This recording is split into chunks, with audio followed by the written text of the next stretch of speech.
details of every country You know, in if the you world cared about that virtually crying grandmother, being maybe you should have deposited had an into the open United States. border And that man had to and let all suffer these with it. criminals in. And he did an And then unbelievable maybe you job. could I'll tell you, he sell, was a very make a popular case for governor, the but now he's grandmother. like an But unbeatable no, governor because of your border you policies. decided to He act like a was fucking fantastic. retard. And he really was. So.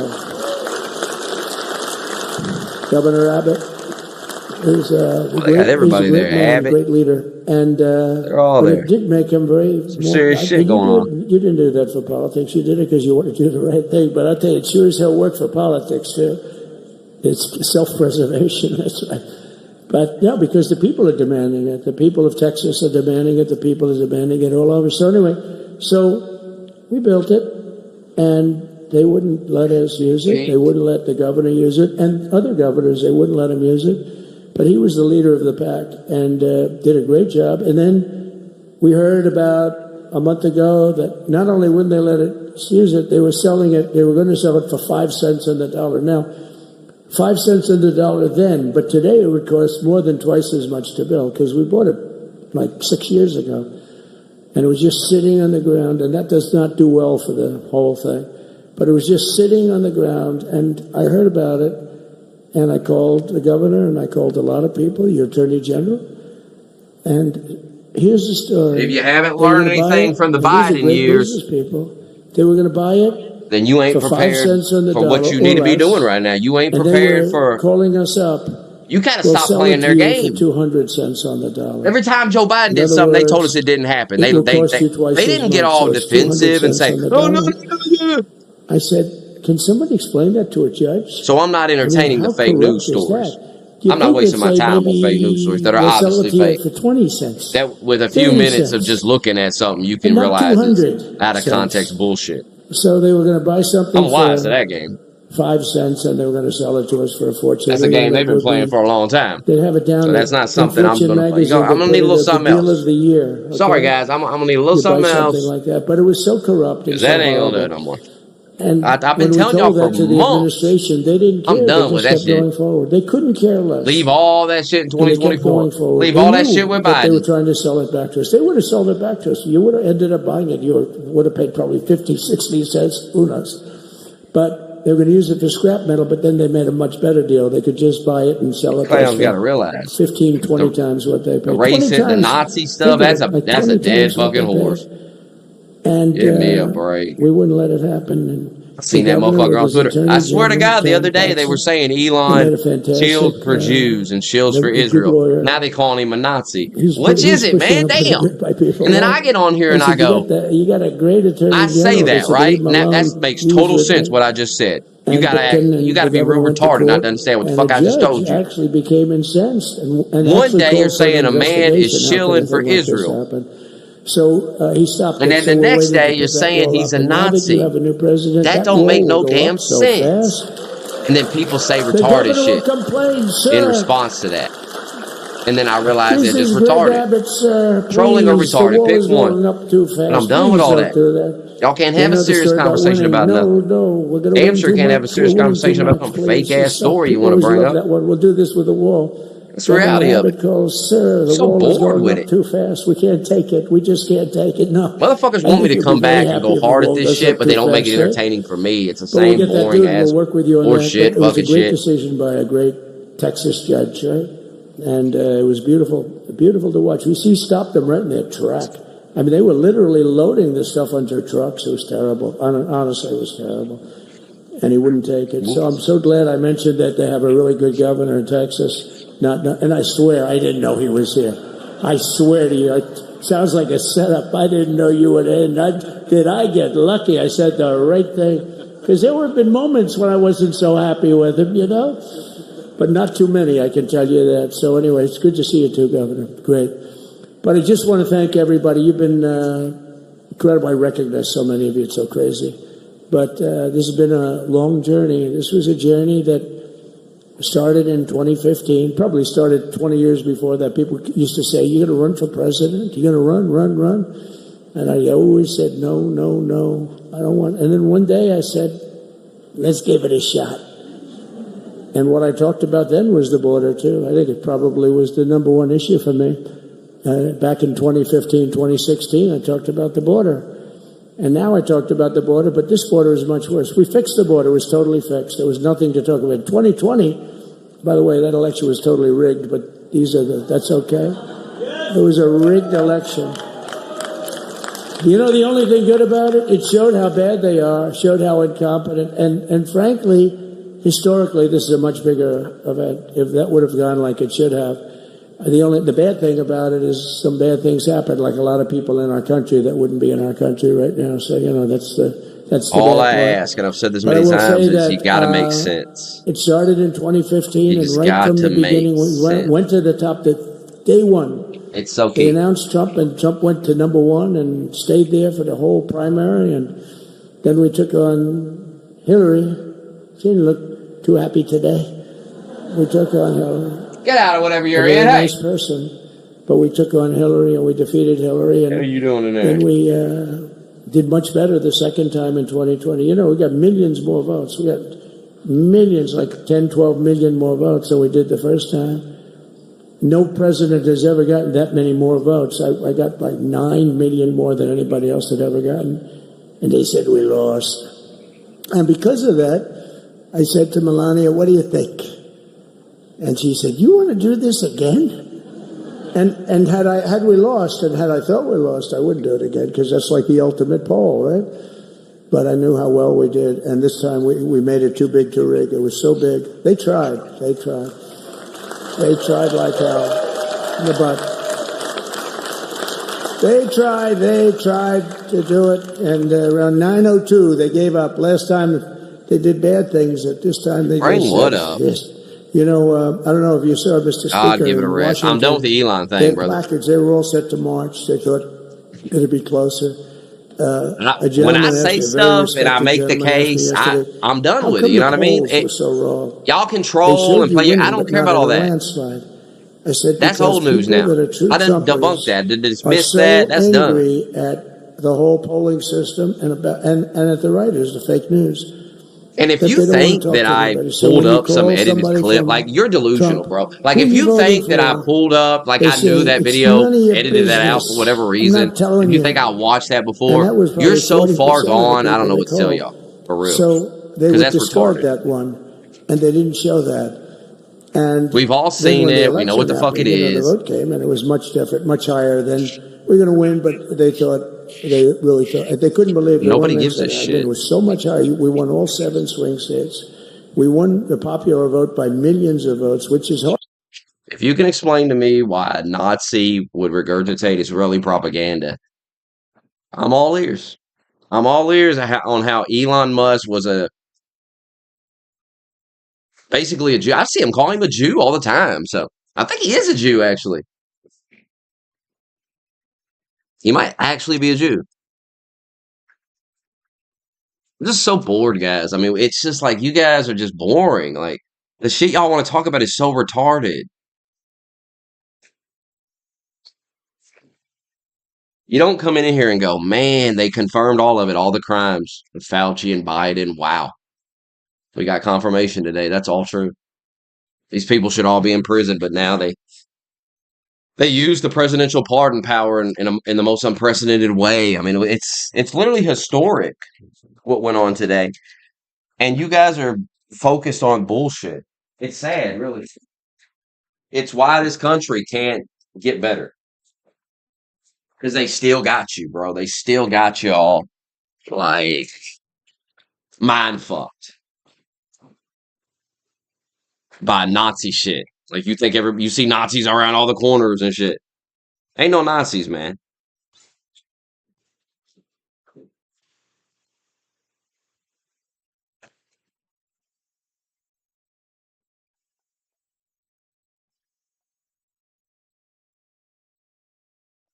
Hard for a Republican. I'll tell you who came through. The unions came through. The auto workers were great. The Teamsters were great. The firemen were great. I think almost every union was. If you think I haven't seen the full video, first of all, everyone in here's seen it. Everyone in here's seen all this.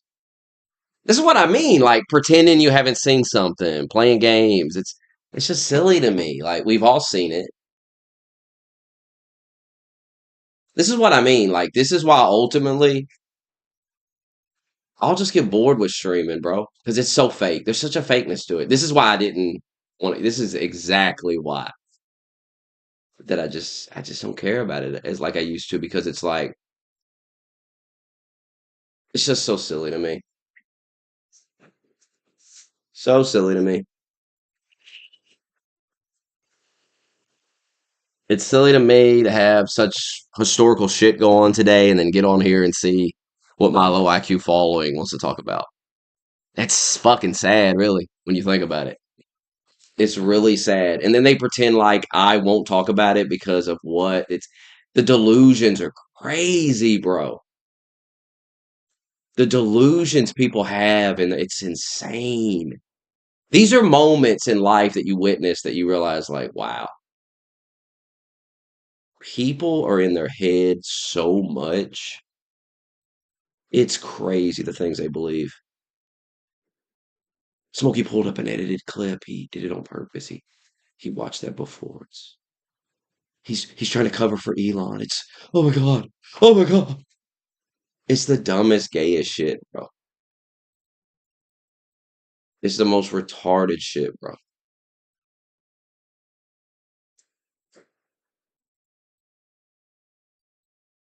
I don't know what Elon did to you people that he's got you all so mind fucked, but it's fucking sad every day. He's a new Trump. He really is a new Trump. People act like with Elon the way they used to. Like people's kind of like I don't know if it's just 8 years of it and it's just like God damn enough. Enough about, how mad can you be about this motherfucker? It's been 8 years straight, man. How much rage can you have? And it seems like it's just now it's Elon. He's the new boogeyman that we're supposed to be worried about. He's going to get us and all this shit. But it's like, I don't have to use Twitter. I could just delete it. I don't have to buy Tesla cars. And I'm not going to. I'm not interested in electric cars. There's nothing Elon does that I'm interested in buying, besides Twitter stuff. I'll never get like a Tesla or anything like that. So I don't see how Elon's coming after him. I don't see what he's this boogeyman. He's going to put a brain chip in it. No, nobody's going to put a brain chip in my head. I mean, he can't just show up at my house and put a brain chip in my head. It's fascinating to me to see Elon become this boogeyman. And not just to leftists, also people on the right have now they have this derangement towards him that I don't even think they can see it. I don't even think they can see how just deranged they are. And I'm begging you all to just see that you look like a liberal crying about Trump. Because this is Donald Trump's day. There is massive news with Biden, massive stuff going on with Trump. And you guys wanting to hyperfixate on Elon for another live stream is really just, what is this?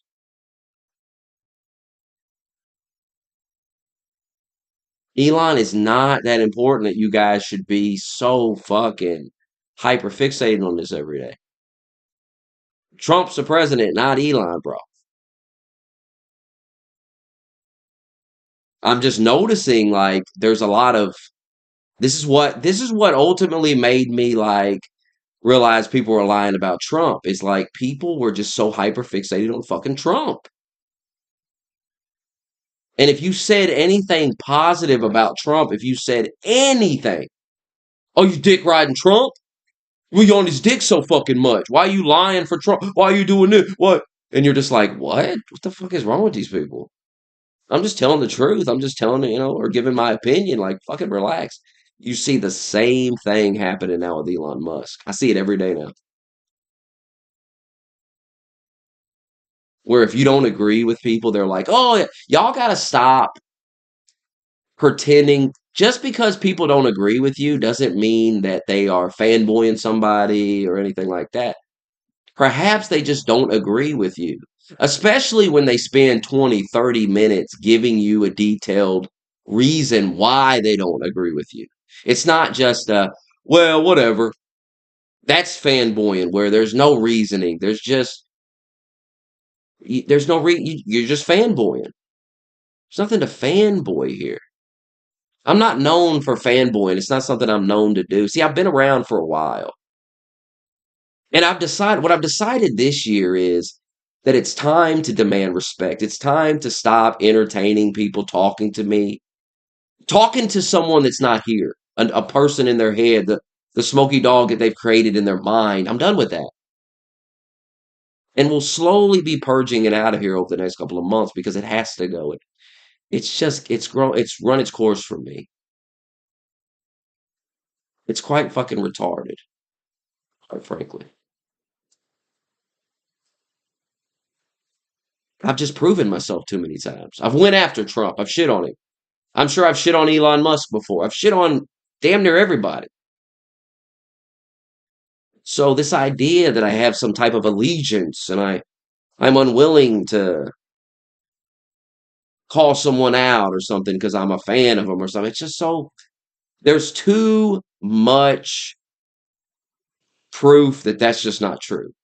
I've done too much content that contradict such a claim that there has to start being punishment for people lying about me. There has to be. And maybe that's, taking some time off, taking a couple of months off the stream, letting people realize that it gets grown old. It's boring. You want to have a real conversation about the things I really believe and the person I really am, or you want to have this fake conversation every day? Bored with it. It's why I used to tell Junie. That's why me and him stopped talking. It's just like, we're in a private DM one-on-one. I can kind of understand doing this when you're trolling, people's watching. But when you're in a private DM with somebody and they're doing it, you realize just how far gone some people are. Some people can't turn it off. They can't act normal. I feel sad for them. Like, you can't even talk business with Junie. You can't even be like, hey, um, maybe we could do a show together, make some money. You can't have a real conversation with these people because they're so far gone. They're just so far gone. And you're just in a DM with them and you're just like, brother, I've said this to him many times at DM. I'm like, brother, there's nobody else in here reading this. So why don't you just act normal? Why don't you just cut the act, cut the shit? Quit, quit, quit shilling for Biden so fucking hard in a DM. Like, get a grip. You're in the DM shilling for Joe. It's like, fucking relax, guy.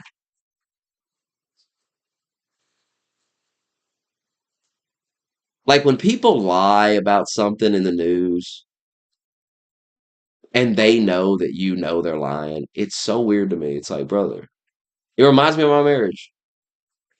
It really does, because it's like, why are you lying about something? You know what I mean? Like, we know the truth. Both of us know the truth, and you're lying. It's weird. It's a weird thing. Can I understand lying to people who don't know the truth, trying to fool them, right? But when you're lying to someone who knows the truth and you know they know, it's a weird thing. Very weird thing. A lot of you all do that. A lot of y'all have a problem with that. I've known a lot of women that had the same problem.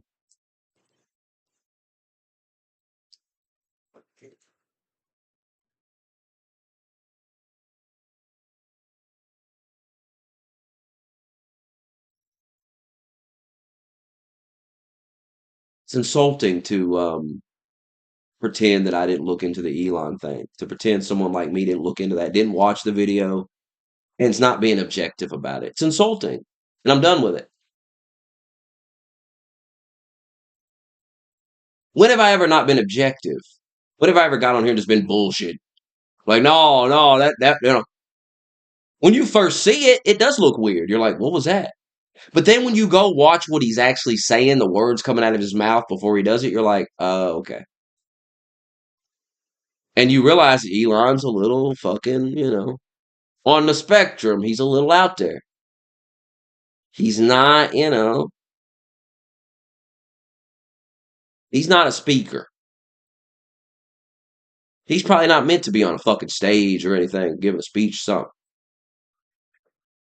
He's some nerd, bro, sits at a computer or something, researching and coding. He's one of these motherfuckers.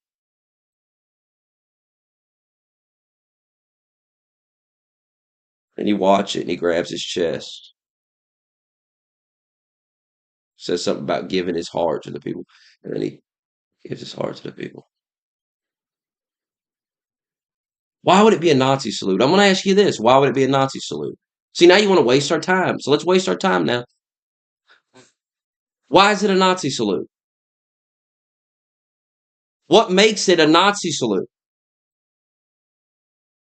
Is every time somebody puts their hand in the air, is that a Nazi salute? Is that the world we're living in? What about Elon Musk makes him a Nazi? Where is the pattern of Jewish hatred that Elon Musk expresses that would make us think he's one of these Nazi white supremacist motherfuckers?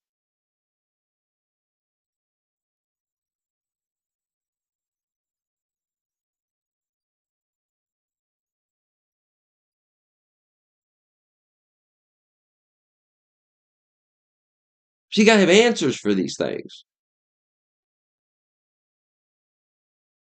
No, he didn't do. We've all seen it.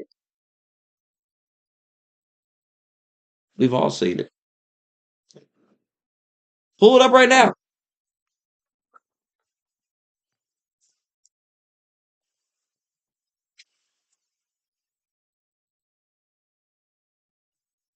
Now we all got to, everybody's got to pretend they didn't see this.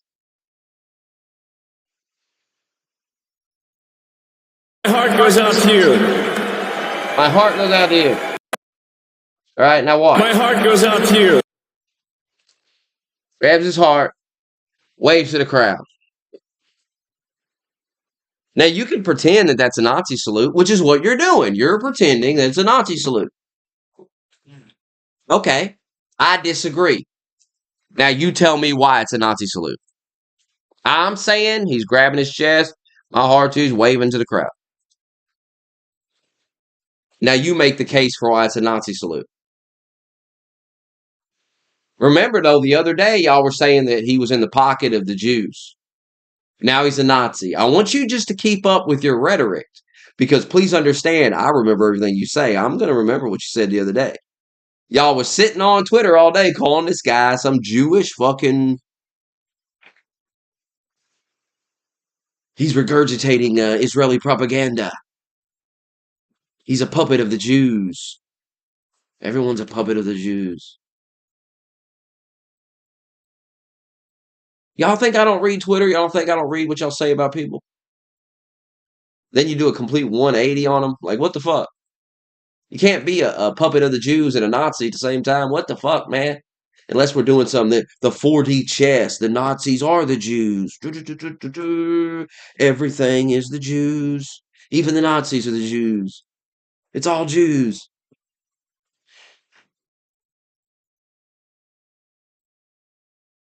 Why would I need to look at it side by side to Hitler? What the fuck? What would that do?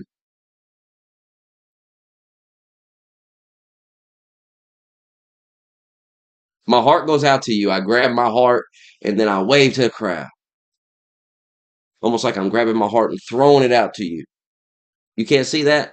Now you can see how that. Now that's just one interpretation. You have an interpretation. We have a disagreement on how we interpret what happened. I have made the case as to why I think he's not a Nazi and this is not a Nazi salute. Now you make the case for why it is. Oh, you can't. You can't show me a Nazi track record of Elon Musk. You don't have anything. So perhaps you're wrong on this, huh?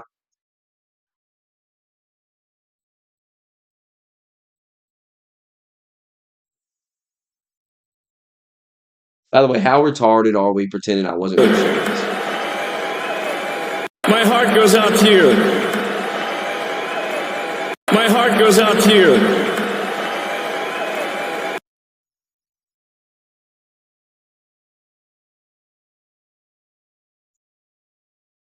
Where's the history of Nazism from Elon Musk? Just show it to me. I'm just asking you guys to explain this to me, why you think this way. See, you guys have an opinion, and then I get on here and I spend 30 minutes explaining to you why I disagree with your opinion. And then all you can say is just some retarded shit. Because you ain't got nothing to say. You couldn't spend 30 minutes breaking down why this guy's a Nazi. You ain't doing shit. Break it down why he's a Nazi. Convince me. You know how you can't convince me? Saying I'm glazing, I'm dick riding, all this stupid bullshit. That doesn't convince me of anything. Just convince me. Just convince me. Just say, look, Smokey, you don't know about all this that he does. What about this? And what about...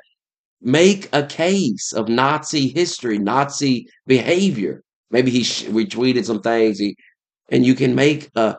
That's what I would do. Like, I would be trying to connect dots, even if they weren't there. Even if I was completely wrong, I'd be trying to build the case. You ain't building shit. Y'all think calling everybody a fucking fanboy, huh? I wonder where you got that from. You think calling everybody a fanboy is a way to win. It's a way to debate these things. It's not. It's a way to troll, which is all that you're doing. You're wasting our time on bullshit because you want to troll. Because you think I'm upset when you say something about Elon. I don't give a fuck about that. You all come in here and you won't shut up about it until people got to talk about it. You take over, you hijack. You just Elon. And then we talk about it and you pretend like I give a shit. I didn't even want to talk about it anyway. Weird. Very strange.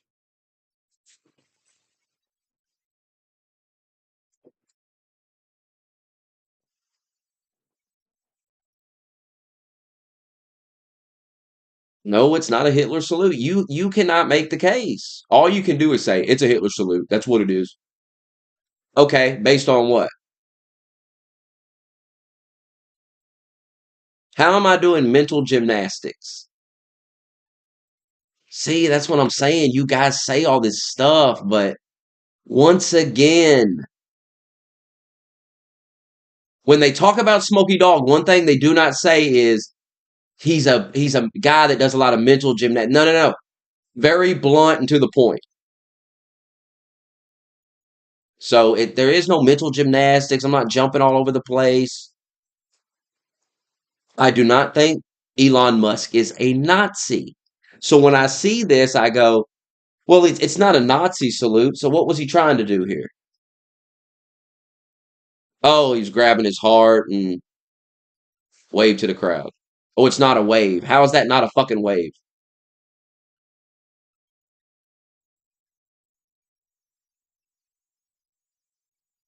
So then I have to ask, okay, does Elon have a history of like Nazi shit? Does he do other shit? Like, is there a track record of some stuff that we can look at to say, okay, now he's doing fucking Hitler salutes out in public? Like, he's retweeted this, he said this, he did this, da da da da da.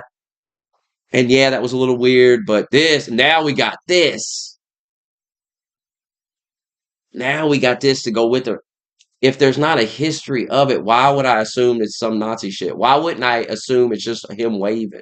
Him saying, hear my heart. Look, once again. My heart goes out to you.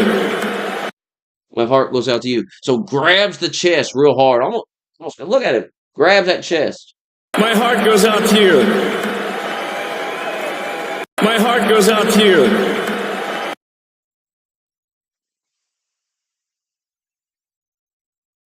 Now it could be a Nazi salute. See, I'm objective as fuck. See, all I'm asking for is respect when you talk to me. And I've earned it. 15 years, I've earned it. Nobody's more objective than me. Nobody on this fucking app. Period. I've told the truth about Trump. I've been objective. There has been no fanboying out of me. You can't show me an example of me fanboying. You don't have it. So stop coming at me like I'm fanboying. I'm trying to have a real honest conversation.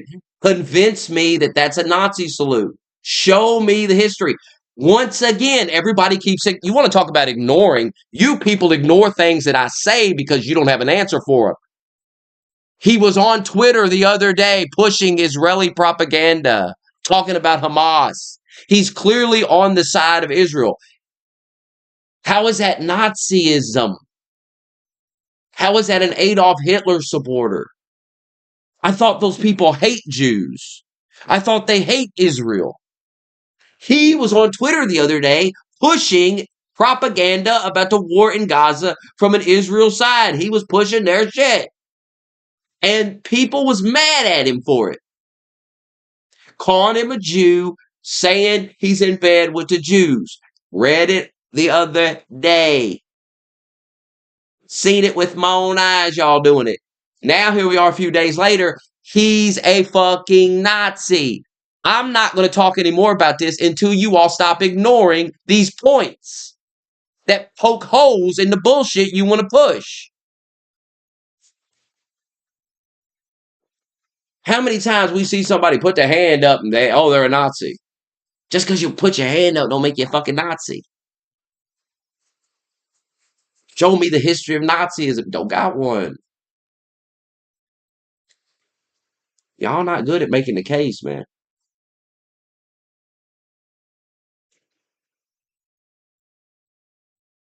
You just want people to agree with you. I've heard it all before, man. That's the go-to thing. Oh, come on, man. Oh, come on. No, I don't buy it. I don't buy the bullshit you're pushing. And I ain't afraid to show the clip, and I don't see it the way you do. I don't see it. Because why? This man's not a Nazi. I've not seen a history of Nazi. So why would I assume that? Why would I assume that's a Hitler salute?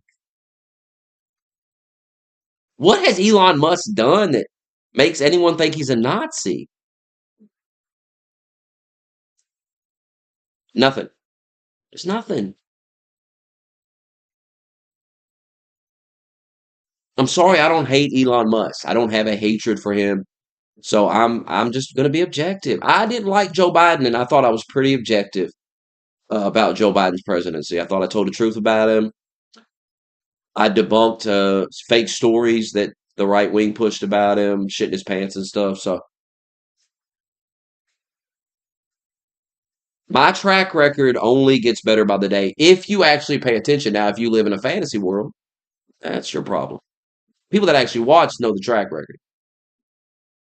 I don't shill. I don't lie for politicians. I just tell it the way I see it. Now, if you see it a different way, then make the case. Convince me. Ways not to convince me. You're glazing. You're fanboying. Oh, come on, man. No, make a case. Explain to me why a Nazi would support Israel. Explain this to me. Oh, it's all 4D chess to throw us off. I mean, there's always an excuse. There's always some dumb shit. Like I said, some of you people off in the weeds, bro. They got you out in the weeds, worrying about Elon Musk. Joe Biden pardoned his whole damn family today. That's the first thing I saw when I woke up today. Joe Biden pardoned his whole fucking family. I said, wow. Insane.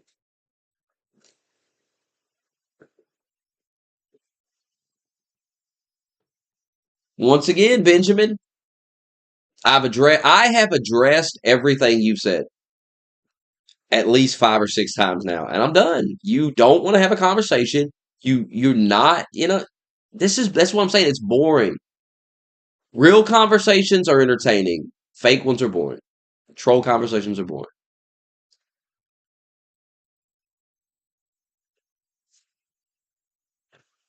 How many times can I repeat myself? You know what I mean? At some point, I got to think about the viewer and I got to move on. I give you people a chance to make the case. Come in the Discord if you're better. If if it's too much to type or whatever it is. But you can't just keep repeating yourself over and over. It is a Nazi salute. It is. It is. It is. Well, I disagree. And I literally explained why. I didn't just say I disagree. I didn't just say you're wrong. I explained. That wasn't mental gymnastics. That was me making a case for why I feel the way I do. Mental gymnastics, Jesus Christ. That's because y'all can't explain why you believe things. I can.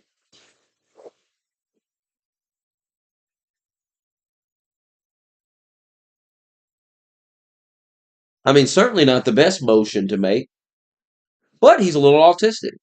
We know that about Eli. We know he does weird shit like jumps. Remember when he was jumping around and shit to stage and shit?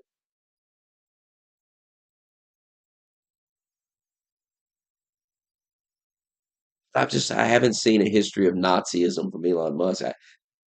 So why would I assume that what this is a Nazi salute? Why wouldn't I just assume that this is a guy with autism, trying to, he's waving, he's all pumped up and energetic, and especially with what he said as he did the motion, my heart goes out to you, and you can see him kind of grab his chest really hard, and then show me an actual Nazi salute from a Nazi. Can we even show that on here? We get in trouble. We get banned off YouTube. That's why censorship is so gay, because all right, now let's go look at a real Nazi, an actual Nazi doing the salute. And then we can compare the two. But you got to see why censorship is bad, because you have to hesitate before you do it. You have to think, can I even show that? Is that something we can show? We're all adults here. Nobody's going to turn into a Nazi if they see it. We have to think about that. And then ultimately you say, is it worth the whole channel getting banned? And then you don't show it. And then people like Benjamin pretend you're unwilling to show it because it'll hurt your point or something. And you just gotta live with that, because deep down it's probably a bad idea. And then you'll get banned off YouTube and people will say, why'd you let that happen?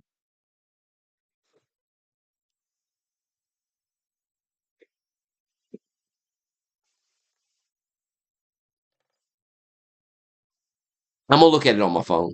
I want to see like an actual Nazi doing a salute and see how they do it and see how similar it is. I don't even think I'll be able to find that on YouTube. Yeah, I type in Nazi salute and it's just all Elon. But I want to see a real one from a Nazi, like a known, someone I know is actual Nazi, so I can see how they do it.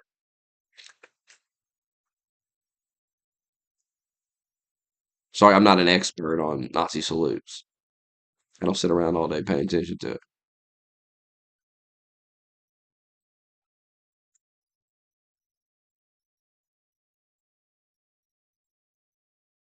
Here we go.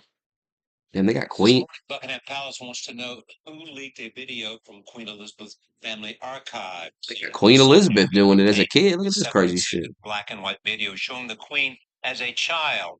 It apparently shows her performing a Nazi salute. Charlie Daggett is outside Buckingham Palace in London. Okay, I can show this. It's on YouTube.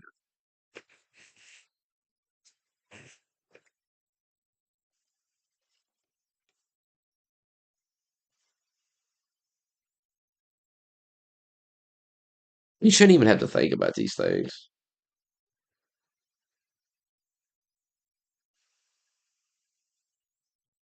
Like, if some dude wants to have a YouTube channel where he pushes Nazi shit, I don't even care. I ain't gonna watch it.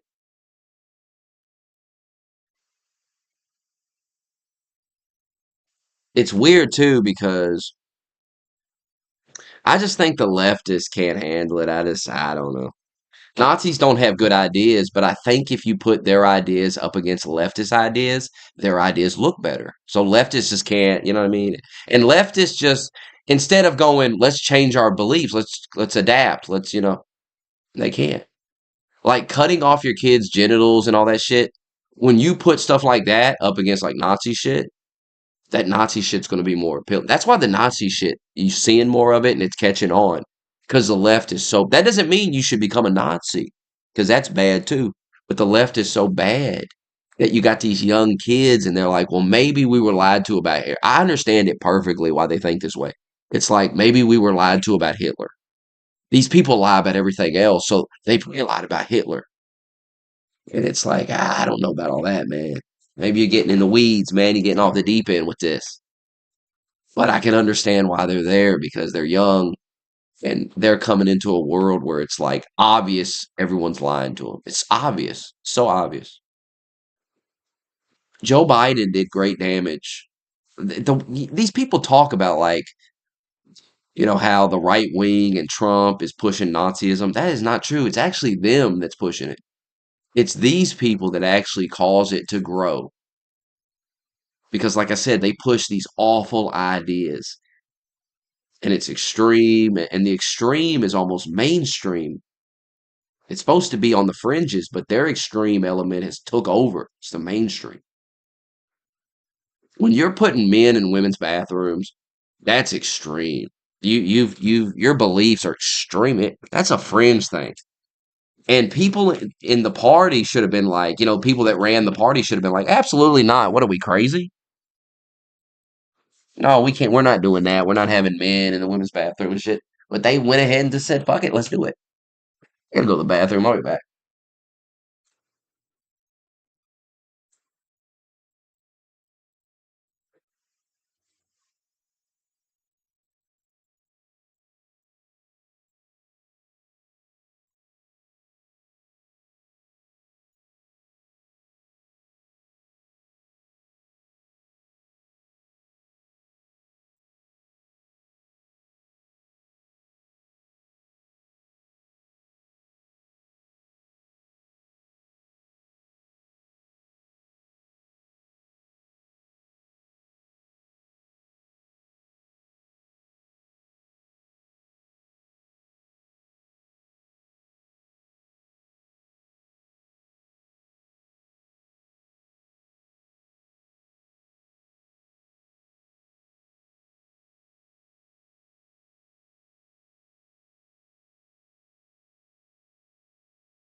So much for you nerds to be outraged about. Hell, the Elon shit won't last long. It's got no legs.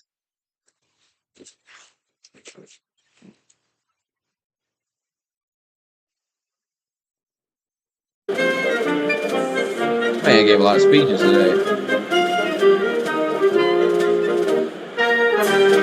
It's 10:15, still going. Biden would have been asleep 5 hours ago.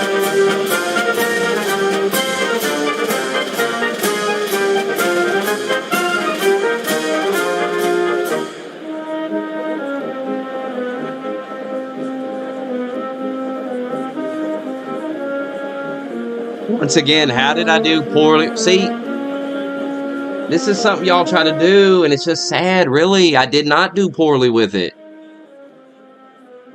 I gave a 30-minute detailed opinion with multiple points, and you replied with, oh, come on, man. Sorry, brother, but you need to... I just wish you guys would humble yourself, because I would. I just wish you guys would be willing to go, yeah, you know, I don't really have a... I just think it was a Hitler salute. See, that's the respectable thing to do as a man, is to say, yeah, I think it was. But I don't really, I can understand you don't think it is. But to just play these silly games and act silly about it. And you just didn't make a case. Yeah, I did. I gave my thoughts. Repeated myself like 6 times. I mean, enough. We get it. See why it's a waste? See, you're better off just going, nah. You see why I said ultimately I didn't want to talk about it? Because you see why it's a waste? There's such truth in what you said, though, about if it doesn't confirm my beliefs, it's trolling. Or that's actually the opposite.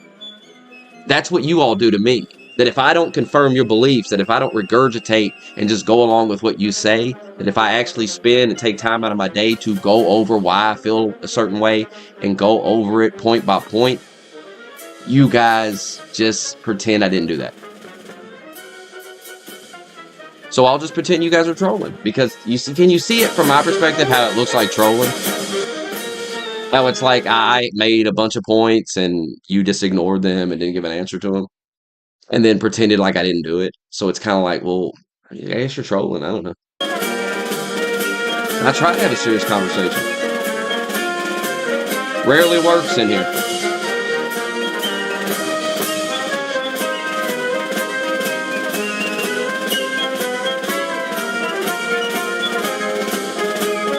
Yeah, it's definitely a bad idea to do it.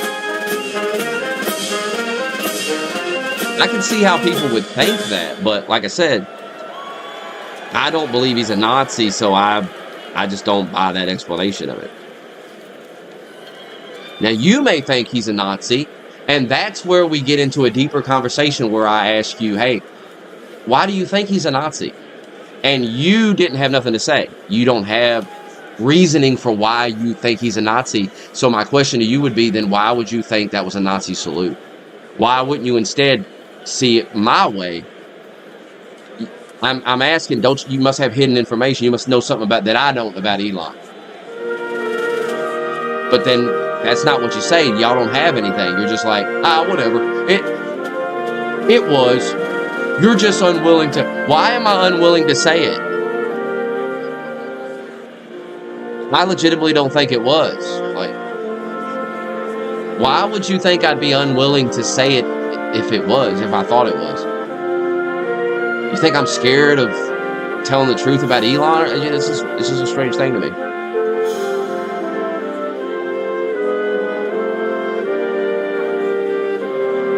I wish people would just make the case for the things they believe.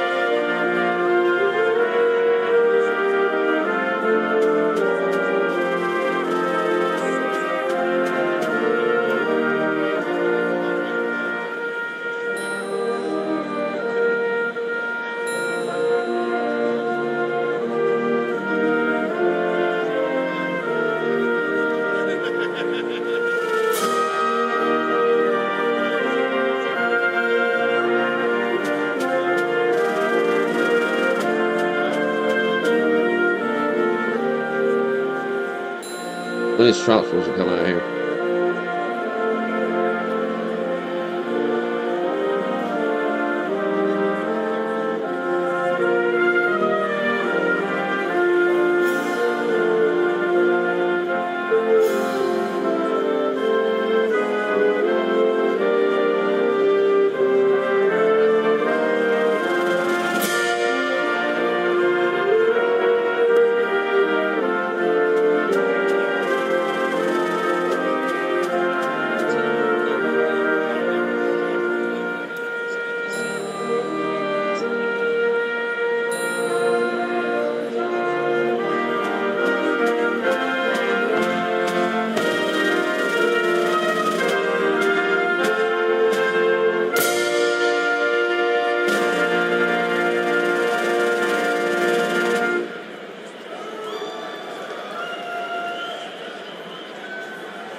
When is he supposed to get here?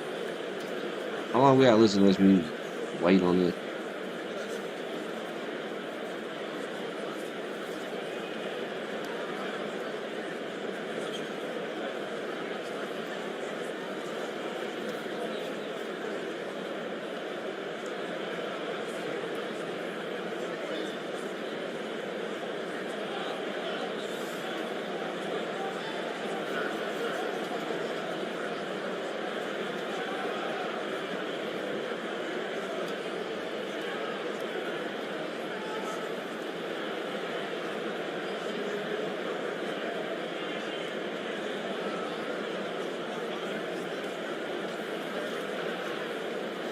When they give a Nazi salute, did they usually grab their chest when they do that? Because in all these videos I'm noticing that they just raise their arm up. They don't grab their chest first and then do that.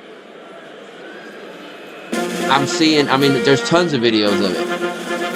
From the 40s. There's tons of it. Ladies and gentlemen, please welcome the 47th President of the United States. Oh, here we go. First Lady, Mrs. Melania Trump.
They did all this the first term.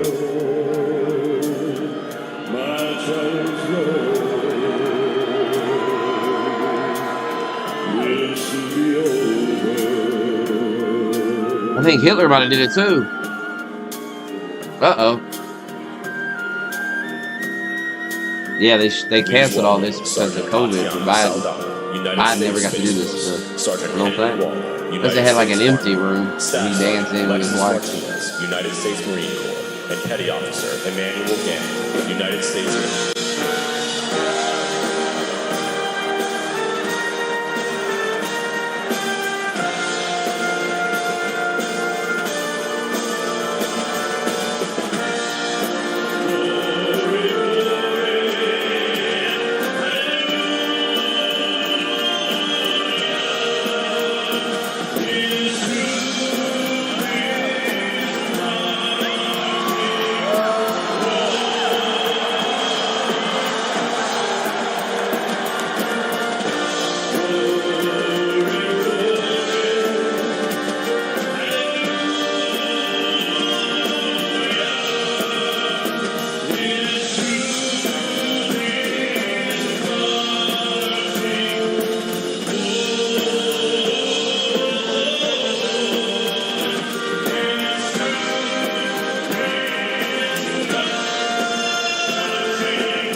You gotta get a grip.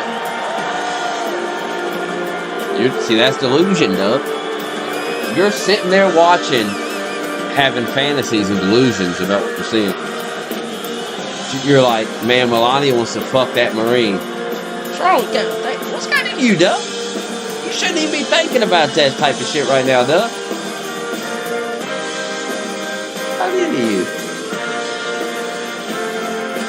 Degeneracy.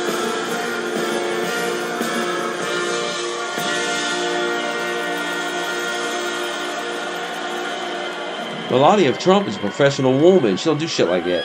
You wouldn't know nothing about that, Doug. You ain't never met a woman like that.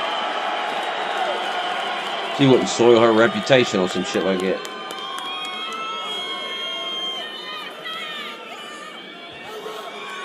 Well, thank you very much. This is a great honor. We have a lot of Space Force here, by the way. A lot of Space Force. We're very proud of Space Force.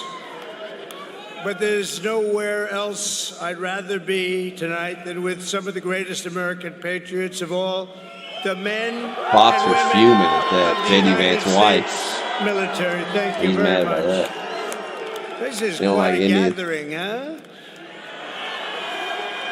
It's a celebration because we're going to turn our country around. We're going to make America great again. I've had no higher privilege in life than to serve as your commander-in-chief, not once but twice. And you're incredible, and the people of our country respect you, and they love you so much. You don't see it, you don't hear about it too much, but they love you just so much you wouldn't even believe it. So thank you very much. They're honored to have you. We're joined this evening by the service members from every branch of the U.S. Armed Forces, Army, Navy, Air Force, Coast Guard, Marines, and Space Force. And I salute you all. Let me also thank our incredible military spouses, what you have to put up with. They put up with a lot. And family members here tonight, we have so many and so many brilliant families. And you do more than anyone else to support our nation's heroes. And on behalf of every American, I want to thank you very much. We have some people with us tonight. You know, we have the head of the Republican Party, and we won. And then she said, all right, Dad, I think that's enough for me now. Let's win and let's go to something else. She wants to get back to her beautiful babies, but she's married to a guy known as my son, Eric Trump. And Laura was essentially chairman, along with Michael Whatley, of the Republican Party, and they were tough. They weren't going to stand for any nonsense, and they did a fantastic job, and we won every single swing state. We won we won the popularity. We were the most popular candidate in a long time. And I have to tell you, with the military, we really won.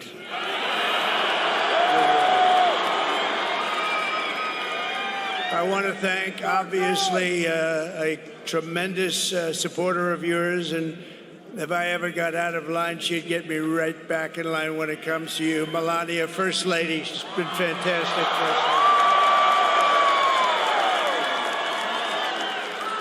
And our Vice President, you know him well. He's all about you. He's a big believer in our military, J.D. Vance and Usha.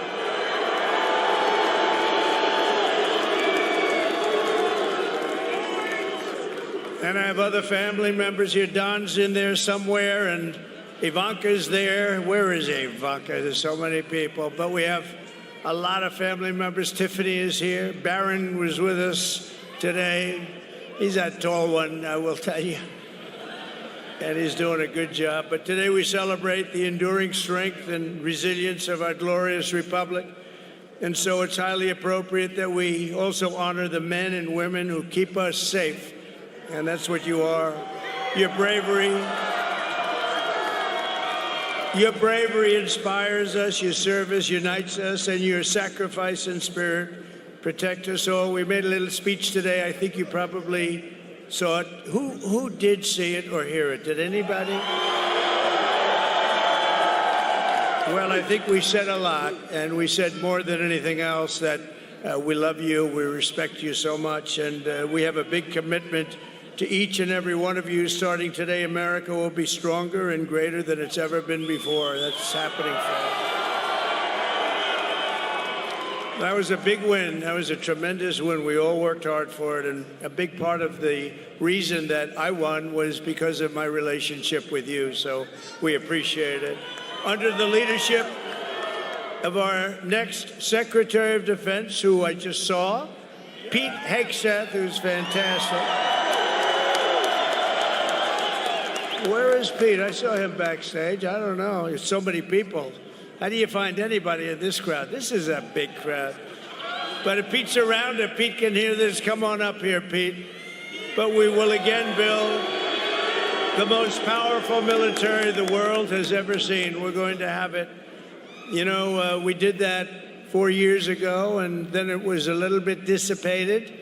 But we're going to do it again, but much bigger, much stronger than ever before. We're also doing the Iron Dome, all made in America. We're going to have a nice Iron Dome. You're going to protect us with the use of the Iron Dome.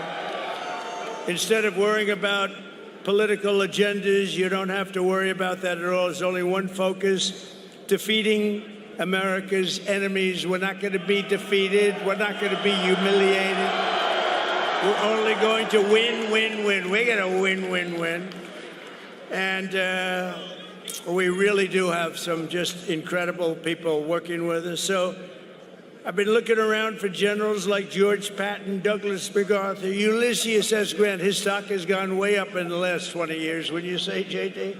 They used to say bad things about him. Now all of a sudden he's very well respected, but we all fight to win, and we're going to win, and we're going to win like never before. In many ways, the economy is going to be strong. We're not going to let all of our nations, our friendly and unfriendly nations, push us around from any standpoint, including the economy, because we have something that they don't have. We have a power that they don't have. Liquid gold under our feet, the likes of which no other nation has. Yet, as I said in my inaugural address, we will measure our success not only by the battles we win, but also by the wars we end, and perhaps most importantly, the wars we never get into. It's called peace through strength. We won't have to fight the war, right? We don't have to fight the wars. If we can do it without fighting, as long as we have total victory, we do it without fighting. Through our power and might, we will lead the world to peace. Our friends will respect us, our enemies will fear us, and the whole world will admire the unrivaled greatness of the United States military. And I will tell you, we made big strides. We totally rebuilt the United States military 2017, 2019, 2018. We rebuilt the entire U.S. military, and now we're going to do it again. A lot of it's been dissipated by people that don't know what the hell they're doing. But we're going to do it again. And this is going to be the dawn of the golden age of America. This is the golden age of America. And tonight, I'm filled with optimism for what lies ahead over the next 4 years. We will replenish the pride of our armed forces, end the recruitment crisis. And by the way, the recruitment numbers are through the roof in the last 2 months. I wonder why. Why? I don't. Why the hell are they through? You know, you have a little problem with recruitment. That's not good. And now the numbers are higher than they've just about ever. You know why? They love what they see for the future of our country. And they didn't love what they were seeing for the last 4 years. It was ridiculous. It's a big thing, actually. This big story is the recruiting has gone really through the roof, and that's good. I want to thank every service member here tonight and across the globe to know that you're at the heart of America's greatness. It's an exceptional honor to join you again in serving this magnificent nation that we all love, and that we're going to make greater, better, bigger, stronger. We're going to make it something that even you will be surprised. You'll see that, and it's going to be led by our great military, the strength of our military. We're going to make our military so strong that we don't have to use it. Wouldn't that be good? We don't have to use it. They'll look at us and they'll say, there's no way we're going after that one. So I want to just say to you, God bless you. God bless our armed forces. God bless our men and women serving overseas. And God bless the United States of America. Thank you. Thank you very much.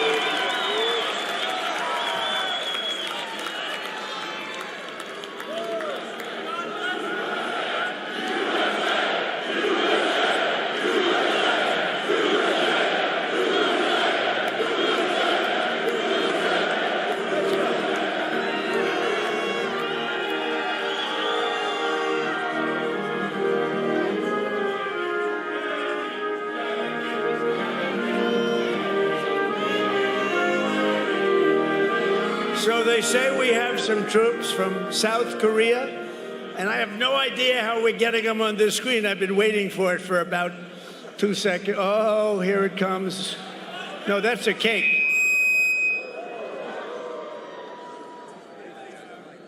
Hello, everybody. How we doing over there? How's Kim Jong-un doing? How are you? President, how do you hear me? That's a good-looking group of people, isn't it? Thank you for being with us, please. Yes, I hear you fine. Sir, I'm Lieutenant General Chris Lee, Commanding General 8th Army. This is Command Sergeant Major Raman Ballmer. We're based at Camp Humphrey, South Korea, United States bedrock of unmistakable land power on freedom's frontier in Asia. Protection of both homelands, sir. It's a profound honor to stand before you today, representing our incredible team here in Korea. We're deeply grateful for this opportunity to be part of this occasion. Sir, on behalf of the brave men and women who serve under my command and the thousands of dedicated service members that are part of the joint team in Korea, congratulations on your victory as the 47th President of the United States. Welcome back, Mr. President. Sir, we'll be privileged to host you here in Korea soon. You can see firsthand the lethality of our soldiers here. how our formations are, our fight tonight focus, and our ironclad commitment to the defense of Korea and our homelands. To meet the families who serve alongside our warfighters, sir. Pacific victory, sir. How about that? So, could I ask you, how is it going in South Korea right now? How's it doing? You have somebody with pretty bad intentions, I guess. You know, you would say that, although I developed a pretty good relationship with him, but he's a tough cookie. How is it going over there? How is it doing? Sir, every day we train, we stay hard, we plan for anything that you possibly could need us to do. The alliance is strong, and we're ready to receive you, Mr. President. Well, thank you very much. This is really, is this man central casting or what? If I'm doing a movie, I pick him to play my lead. I want to thank you all very much. What a good-looking group of people, and we are very secure when we have people like you in our military, and we're having a beautiful time in Washington. We just had that great election that you alluded to. Biden would not be up at 10:44 It was a big one. It was a very like big this. win. We won everything. We won just about everything. The only thing that matters, though, is we won with the military, the likes of which nobody's seen before. So that's really good. But I would like to just thank you all, and I'll see you soon. If anybody would like to make a statement, please do so. If you'd like to say something, you have a big group of people. We have all night, right? We have all night. If anybody would like to make a statement, go ahead. Sir. That is great. You see that? They're not going to play games with you. That's good. I like to see that. Nobody's playing games with that man. Have a good time, everybody. Say hello to everybody over there. I have a lot of friends in South Korea. And great job. You look really sharp, really special, and you are a special guy. Thank you very much. Thank you. Thank you, Mr. President. Thank you very much. That's great, isn't it? That's great, but you're great.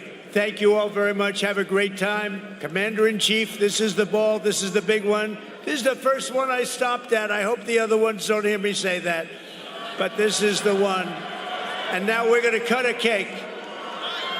And they said, could you be very, very careful, sir? Don't cut the plane, which is cake. Cut the runway. I think that's a good idea. Thank you very much. We love you all. Thank you very much. He's been up all fucking day. And Vice President Captain Abigail Time to think he got up this States morning. Air Force, Petty He's Officer, fucking almost 80 Second years Class old. Robert George, United States Coast Guard.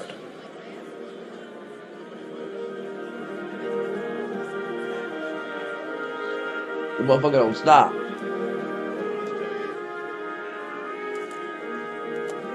That airplane cake. Look at this shit.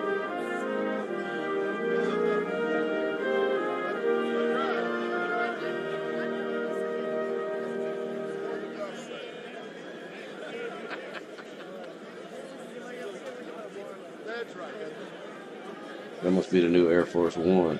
Remember when he was the first term when he said, remember all that shit about he wanted to change the look of Air Force One, and he had it got done and they got the funding for it, but then he was like, well, I'm not going to be in office when they get it though. Well, now he is. Now that he'll be in office when they get that plane. It's weird how it all works out like that. Secret Service is getting very nervous right now. Dude, I didn't even realize the whole bottom of it was cake. I just thought it was the plane. Duh. That's a fucking insane looking cake.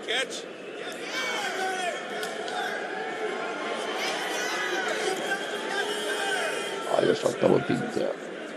Thank you all very much.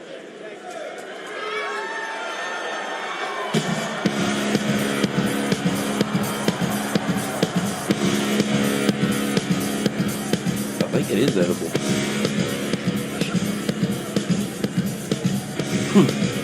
Just made a cake. Some of that shit, probably like some stickers or something. Probably like a food sticker. Then again, the whole thing might be edible. It probably is. I want a piece of that.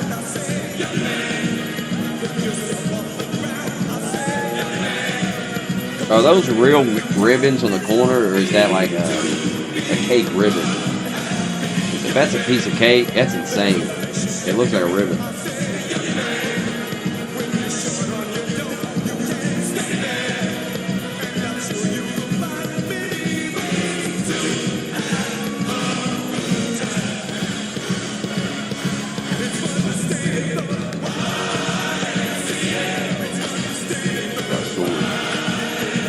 It's still holding.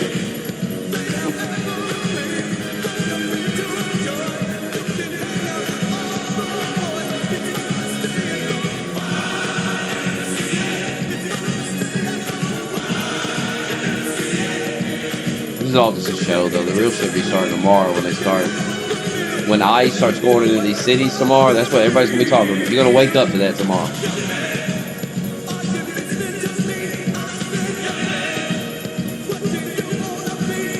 I just think there's gonna be so much going on. You ain't gonna be able to keep up with it.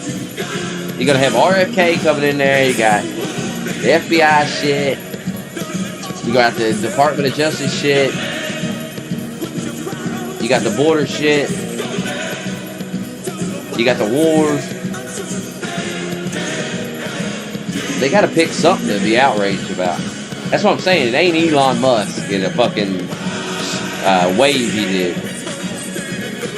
That ain't. I mean, there's gonna be too much going on. Be worried about that fake bullshit.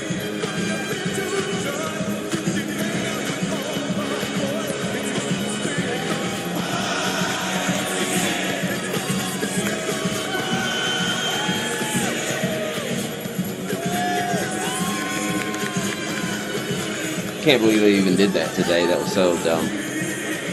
They ain't learned a thing about why they lost.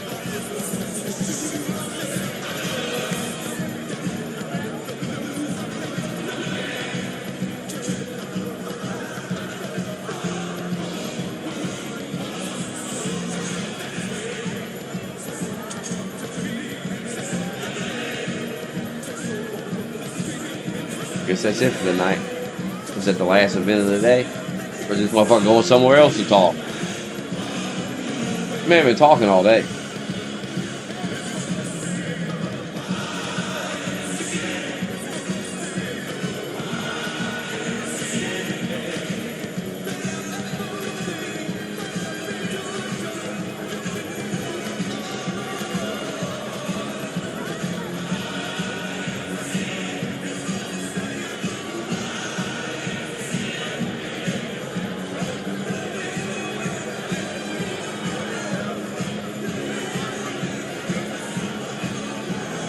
think that's it for today.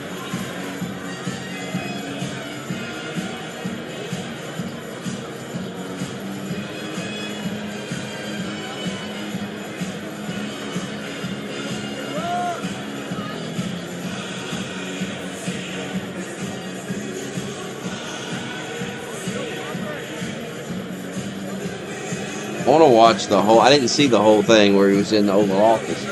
And he was asking the question.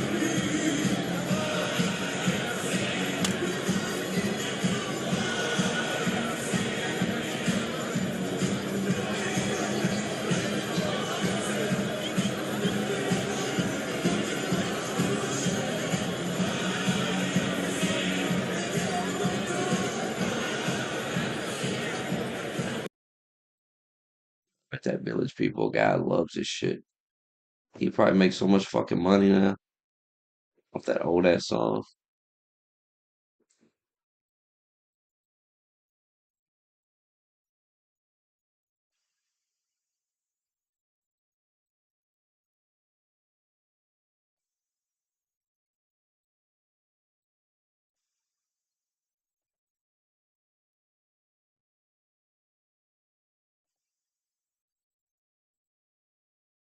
Thoughts on Biden being gone?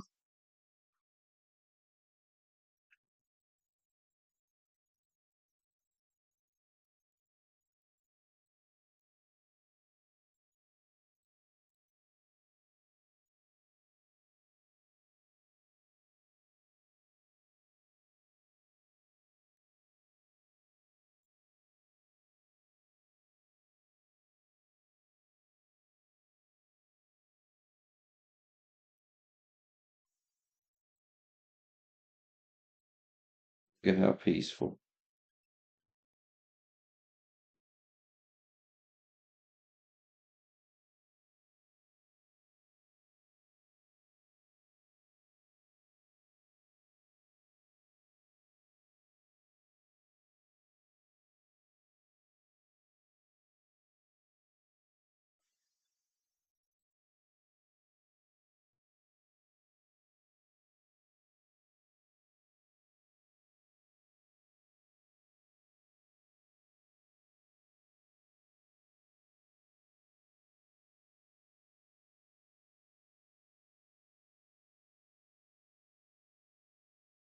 I think this order will apply to approximately 1,500 people, sir. So this is God January damn. 6th. These are the hostages. Approximately 1,500 for a pardon. Yes. Full pardon. Full pardon or commutation? Full pardon. We have about 6 commutations in there where we're doing further research. Nice to see you again. Stop glazing, Biden. So this is a big one. I do kind of feel bad for Biden, though. He Anything should have you had a wanna explain chance to about run this? against We Trump hope they get him. We hope they come out tonight. and go frankly. out on his shield They're expecting it. instead of getting pushed aside for Kamala. He would have lost Approximately anyway. 1,500 people. Six commutations. Were there any cases you did not commute or pardon of people? We're looking at different things, but the commutations would be the ones that we'll take a look, and maybe it'll stay that way, or it'll go to, full pardon. And the order does require the Bureau of Prisons to act immediately on receipt of the pardons and Right. commutation orders. Sir, this is an Why don't we exec... get that down so they can get them going right now? Them January 6 people Yep, are out absolutely. tonight. This is a proclamation. What if they storm the guaranteeing Capitol state's again, like protection immediately? against What if they all invasion based banded on the together in the current parking crisis lot at the and then southern storm border. the Capitol again? Invokes various executive How powers insane would that relating be? to the Huh? ongoing invasion at the southern border.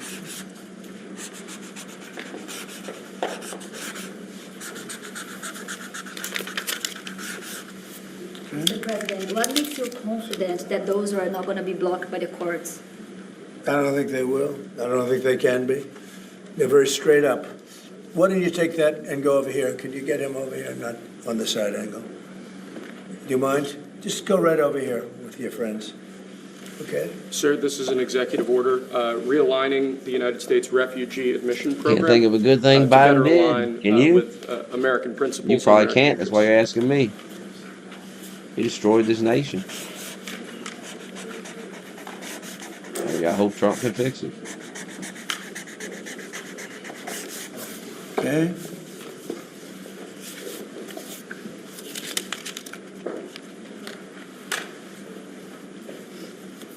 Thank you, sir. This next executive order is about protecting America from foreign terrorists and other national security and public safety threats. Again, crisis at the border, but it goes beyond that and it implicates other executive powers as well. Okay?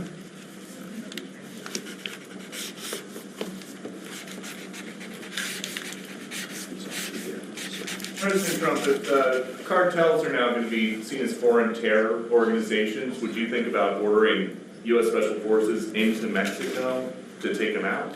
Could happen. Stranger things have happened. We're going into Mexico, Doug. That was actually that Maduro would accept Venezuelans. Say it. How will you make sure that Maduro will accept Venezuelans? Well, we're going to see in Venezuela. We're looking at Venezuela very strongly. It's a country I know very well for a lot of reasons, and it's, boy, it was a great country 20 years ago, and now it's a mess, right? Sir, can we expect ICE raids starting tomorrow in major cities? What does that mean? Can we expect ICE raids in major cities I don't want to tomorrow? say when, but it's going to happen. Has to happen, or we're not going to have a country left. This is actually an executive order designating the cartels and other organizations to be foreign terrorist organizations. That's a big one. Yes, sir. People have Holman's wanted about to to do this numbers. for years. He's looking to break records of deportation. So they are now designated That motherfucker as ain't playing terrorist with you. organizations, foreign. He's serious And, about the job. Mexico probably doesn't want that. what we have to do. He's probably got a That's number right. in his head, like how many They're killing our illegals people. could you deport They're in a day? killing How many of them could you get hold of and 250, deport in a day? 300,000 American people a year, not 100, like has been reported for 15 years. You know he's got some goals to hit. 300,000. Some This is an quotas. executive. Mexico doesn't want that. How are you going to deal with this? I don't know. You'll have to ask them. Sir, this is an executive order entitled Protecting the American People Some of you Against in here right Invasion, now probably which hear again deals illegally. with the You're southern fucked. border and the unprecedented admission of illegal aliens across the southern border.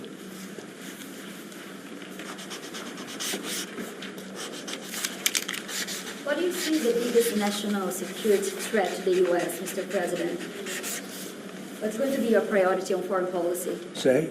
What's going to be your priority on foreign policy? What do you see as the biggest Well, national foreign security policy is a threat? big statement. I mean, my priority on foreign policy, it's going to be to keep America safe. Very simple. It's a big question, though. That's a very big question. Who is going to be the first foreign leader that you plan to meet, or who you going to call tomorrow on your first day in I've office? already been meeting people. I've been meeting them. I've been talking to them. I met with Prime Minister Trudeau, who I call Governor Trudeau. See, Wes is on to you, Doug. Numerous foreign leaders. Go ahead. Sir, this next order relates to the definition of birthright citizenship under the 14th Amendment of the United States. Yeah, that's a good one. Birthright. That's a big one. What about that one in the course? That one is likely to be challenged. Could be. We think we have good grounds, but you could be right. I mean, you'll find out. It's ridiculous. We're the only country in the world that does this with birthright, as you know. And it's just absolutely ridiculous. But, you know, we'll see. We have very good grounds. Sir, People have wanted to do this for decades. Sir, this is a proclamation declaring a national emergency at the southern border of the United States. That's a big one. A lot of big ones, huh? You know what that means, right? President Trump, did President Biden leave you a letter? He may have. Wait. Don't they leave it in the desk? I don't know. Oh. What's in there? Thank you, Peter. It could have been years before we found it. Wow. Thank you. Can you say on the outside? Maybe we should all read it together. Let's read it. Well, maybe I'll read it first and then make that determination. That sounds great. Peter, thank you very much. I may not have seen this for months. Happy to help with the passing of the torch. I did. I left him one in the desk just like this. What are you talking about in the limo? Unification of our country. You know, I didn't know that he gave a pardon to his family because he did it during my speech. He didn't tell you in the limo? No, he didn't tell me. No. Oh. He did it. They released it during my speech. During my speech. So all I could do was say, excuse me, I'd like to come back and speak some more.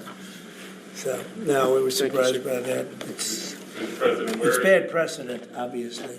Where are you thinking on tariffs on Mexico, given these actions you're signing on the border? Well, we're thinking in terms of 25% on Mexico and Canada because they're allowing vast numbers of people. Canada's a very bad abuser also. Vast numbers of people to come in and fentanyl to come in. When do you think you would enact those? I think February 1st. Are you planning on giving notice of that? I think we'll do it February 1st. 25% on both, sir? Sir, on each. On each, yes. This is an executive order taking a large number of executive actions to secure our southern border. Okay. Sounds reasonable. President Trump, we remember 4 years ago, Barack Obama had told you that the top threat to the country was going to be North Korea. Did Joe Biden tell you what he thinks the top threat to the country is right now? No. Why not? I think we have a lot of them. Right now, I think we have a lot. I think North Korea turned out to be good. I was very friendly with him. He liked me. I liked him. We got along very well. They thought that was a tremendous threat. Now, he is a nuclear power, but we got along. I think he'll be happy to see him coming back. And I think he has tremendous condo capability. He's got a lot of shoreline. Thank you, sir. Are we going to work with countries from South America to coordinate on immigration? About who? About immigration in general. This is an executive order. Sorry, sir. I'm fine with legal immigration. I like it. We need people, and I'm absolutely fine with it. We want to have it. We need it because we're going to have a lot of companies coming in to avoid tariffs. You know, if you don't want tariffs, all you have to do is build your plant in the U.S. So we're going to have a lot of workers coming in, but we have to have legal immigration. Do you have a date in mind for when you want to put in on the China tariffs that you talked about? Which one? 60%? No. You're talking about which? Say it again. The China tariffs, the broad China? tariffs? Well, as you know, I put on large tariffs on China, and they've really been forced to leave them. And if we didn't leave them, you wouldn't have one steel mill that's open in this country because they were dumping massive amounts of steel. We've taken in hundreds of billions of dollars from China because they were unable to terminate the tariffs I put on China because it was too much money and the budgets didn't work and other reasons too. No, I mean, we're going to have meetings and calls with President Xi. I spoke to President Xi last week, as you know. Did you know that? I had a very good phone call. Did you please come with NATO at this moment? Are you planning to meet your NATO allies? No, NATO has to pay more money. NATO has to pay 5%. We're in the Ukraine war by $200 billion more than NATO. It's ridiculous because it affects them a lot more. We have an ocean in between. And we've spent $200 billion more on Ukraine than NATO has spent. And they've got to equalize. Did you talk to Xi about the Ukraine war? Yeah. Because China and Brazil together has a proposal to bring Russia and Ukraine to talk. That's good. That's fine. I'm ready. When are you going to talk with the Brazilian president? How did Brazil get involved? Brazil's involved. This is a new one. When are you going to talk to Lula? Are you from Brazil? I'm from Brazil. When are you talking? That's why they're involved, I guess. When are you going to talk with the Brazilian president? How do you see our relationship with Latin America and Brazil? Great. Should be great. They need us much more than we need them. We don't need them. They need us. Everybody needs us. This is Mr. President, it sounds like you will not proceed with additional China tariffs necessarily, depending on how talks go with President Xi. Is that correct? What does that define that? Well, we are asking, you pledged in the campaign potentially a 10% tariff on China or as much as Because of fentanyl. Right. So I'm asking where That's only because of fentanyl. There are other things too. Are additional And a very big thing is the Panama Canal. China controls the Panama Canal. What's that all about? They're not supposed to be good. When Jimmy Carter gave it, which was a terrible mistake, he didn't do it. He didn't give it to China. He gave it to Panama. And China controls the Panama Canal. So are China tariffs And we're not going to allow that to happen. Are they still on the table or is that? We're not going to allow that to happen. Thank you, sir. What can we expect of the countries in NATO that spend the least amount of money, like Spain, France, below the 5%? Spain is very low. And yet, are they a BRICS nation? What? They're a BRICS nation, Spain. You know what a BRICS nation is? You'll figure it out. But, and if the BRICS nations want to do that, that's okay, but we're going to put at least a 100% tariff on the business they do with the United States. You know what the BRICS is, right? You guys know. Brazil, you know what I'm saying, right? You know what I'm saying. So It's not even a threat. In fact, since I made that statement, Biden said, well, they have us over a barrel. I said, no, we have them over a barrel. And there's no way they're going to be able to do that. This is an executive order relating to tariffs, those countries, like Spain? As a BRICS nation, yes. They'll have 100% tariff if they so much as even think about doing what they thought. Can you explain how it's... Which, and therefore they'll give it up immediately. So will China give it up. So this is about reforming the system of hiring in the federal government to ensure that merit is the lodestar of hiring decisions as per the Supreme Court. Other matters. Yes, sir. Mr. President, this is a big deal. Merit. Our country is going to be based on merit again. Can you believe it? Mr. President, you had said you would end the Russia-Ukraine war on your first day in office. Where do things stand right now, and how do you intend? Well, there's only half a day. I have another half a day left. We'll see.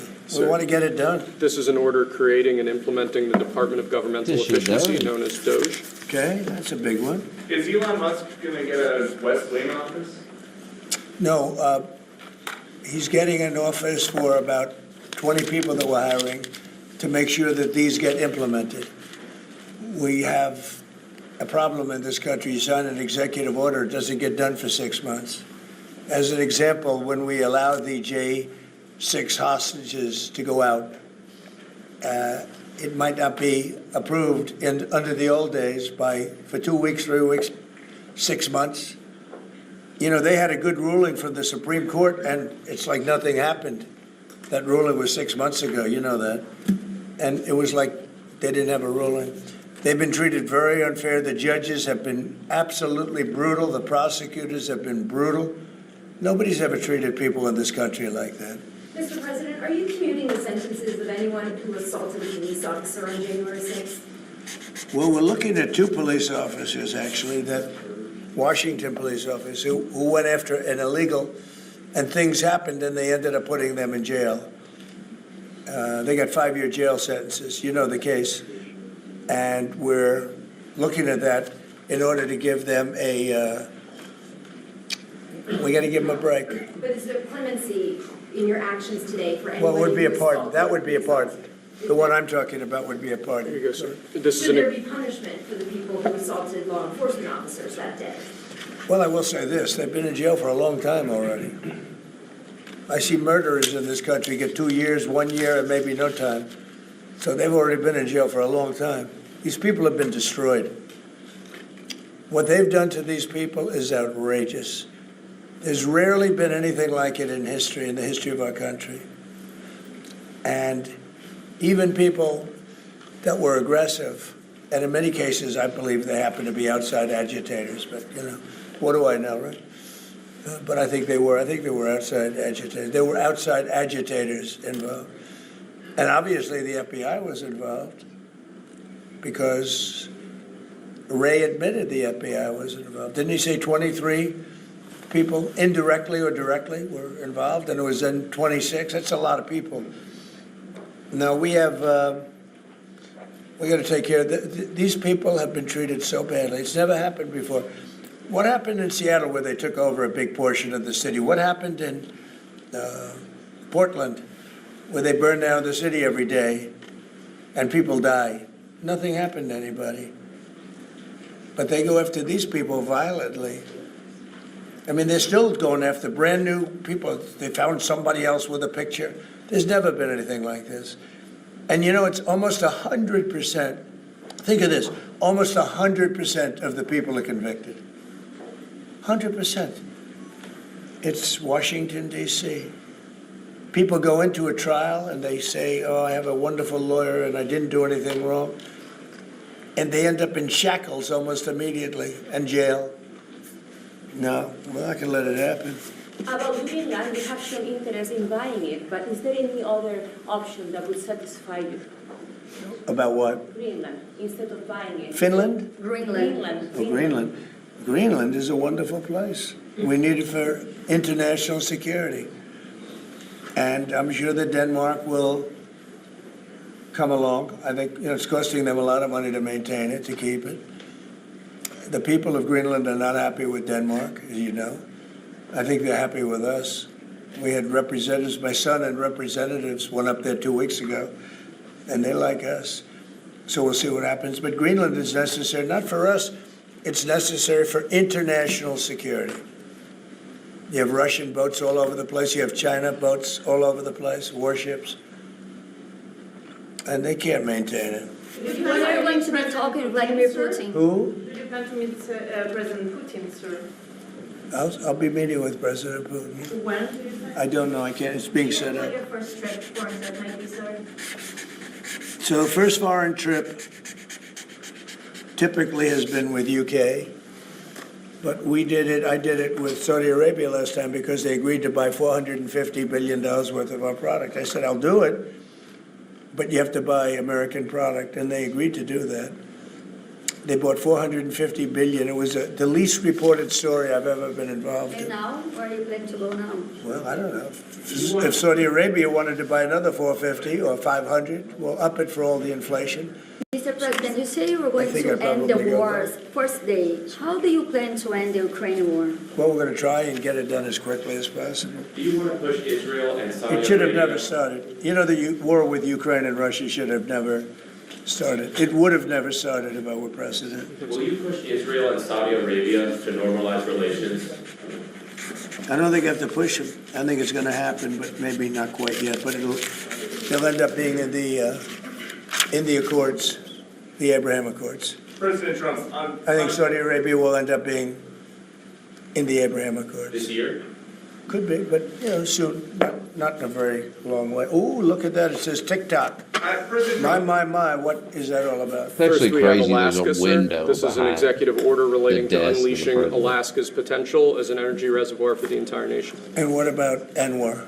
I believe that would be included in aspects of the order. So we're sir. opening up Anwar. On the TikTok piece, President Trump, you and your members of your team now used to warn about the dangers of TikTok spying on Americans. Well, What you now changed do. that you're not worried about that anymore? Well, it depends on the deal. I mean, I may not do the deal or I may do the deal. TikTok is worthless. Worthless if I don't approve it. It has to close. I learned that from the people that own it. If I don't do the deal, it's worthless. Worth nothing. If I do the deal, it's worth maybe $1 trillion. $1 trillion. So if I do the deal I'm talking about doing it for the United States. If I do the deal for the United States, then I think we should get half. The TikTok CEO. In other words, I think the U.S. should be entitled to get half of TikTok. And congratulations, TikTok has a good partner.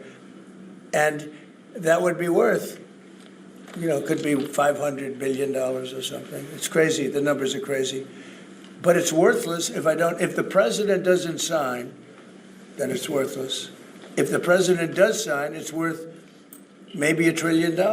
So I think, like a joint venture, I think we would have a joint venture with the people from TikTok. We'll see what happens. I mean, that's one of many ideas I've The had. CEO is now, did he say that he's open to that idea? Who? The CEO of TikTok is around. Oh, I think he'd probably like it. Because he's got nothing. I mean, they really have nothing. It's passed in Congress. It gives the president a right to make a deal or to close it. And we have 90 days to make that decision. But I could see making a deal where the U.S. gets 50% of TikTok, polices it a little bit or a lot, depends on them. But remember, they make telephones in China. They make all sorts of things in China. Nobody ever complains about that. Here they're complaining about this.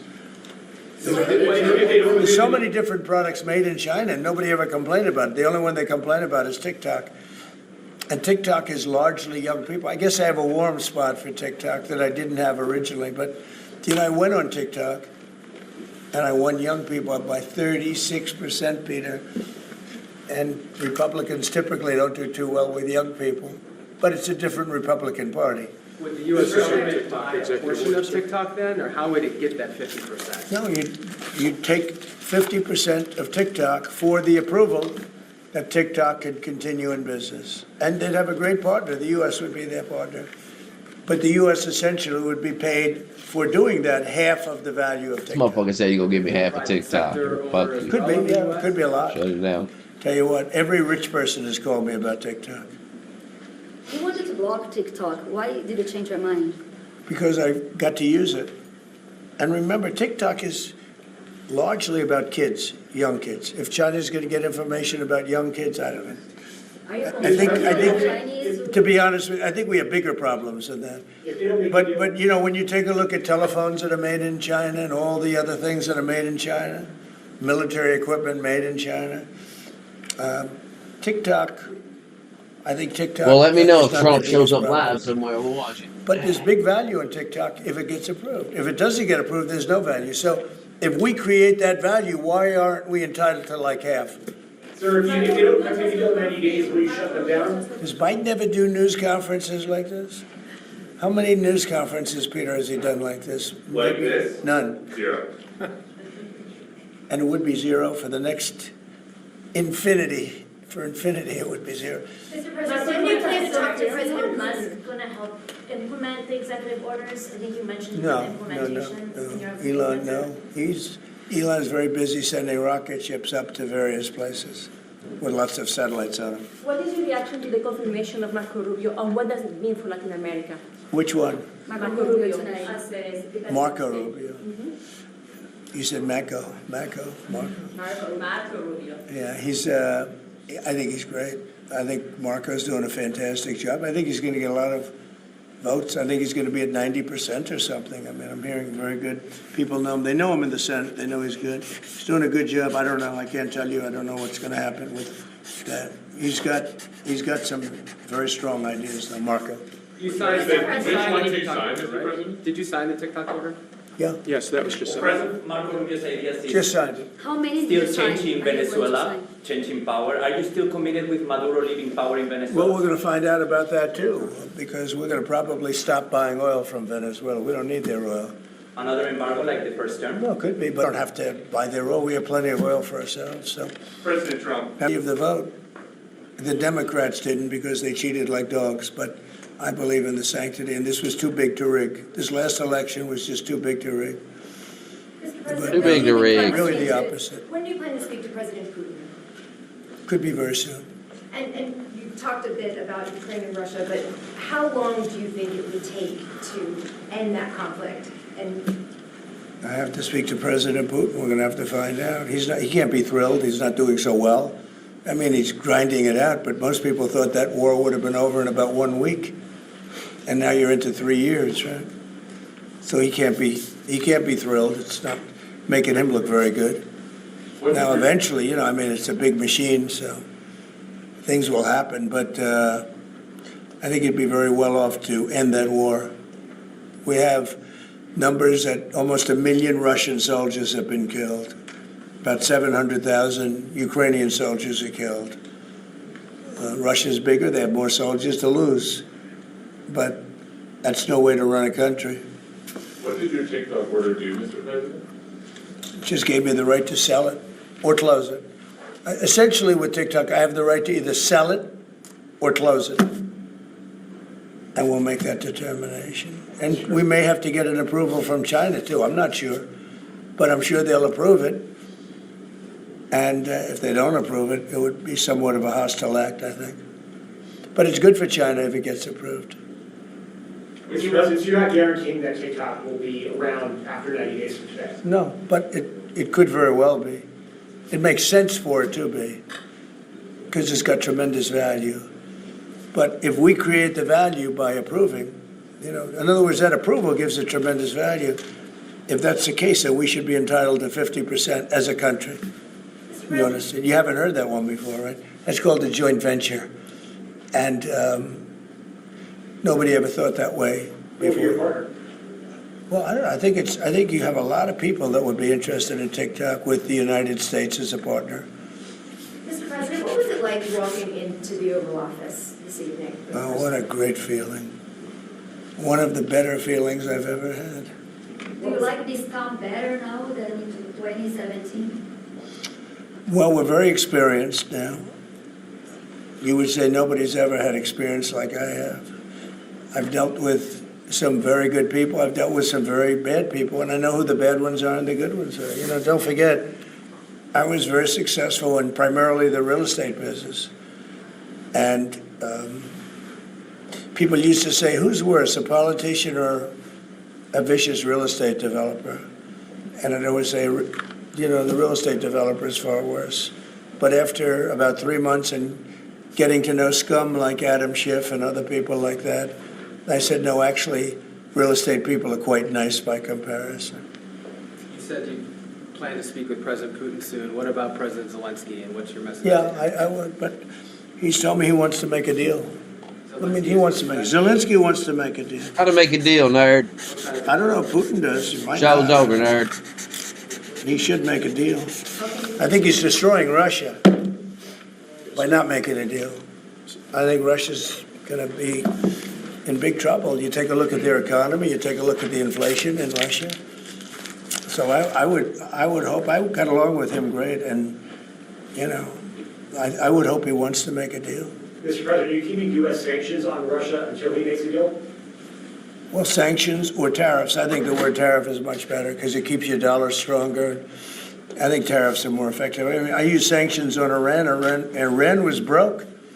When I left office, Iran was broke. They had no money for Hamas or Hezbollah, none. They were flat broke. And October 7th would have never happened. And I think you all know that. It would have never happened. They had no money. Now they're rich, but, you know, they're weakened in a different way. I would say that the one attack by Israel really set them back. It really set them back. The Pagers and others.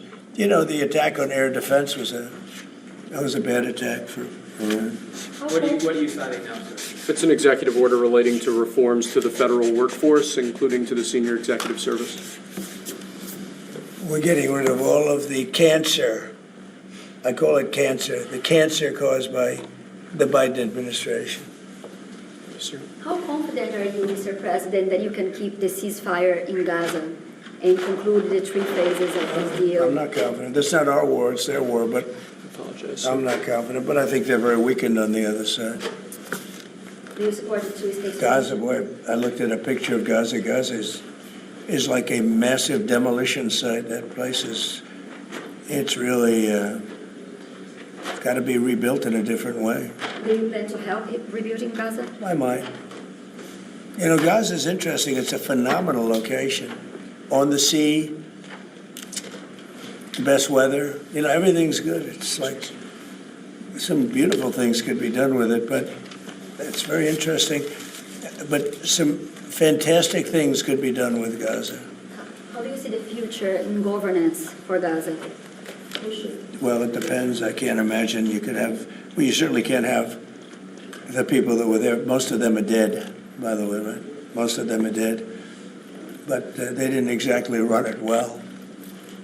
Run viciously and badly. So you can't have that. Mr. President, on TikTok, sir, do you pause any decision on Chinese tariffs until you know what the resolution on TikTok will be?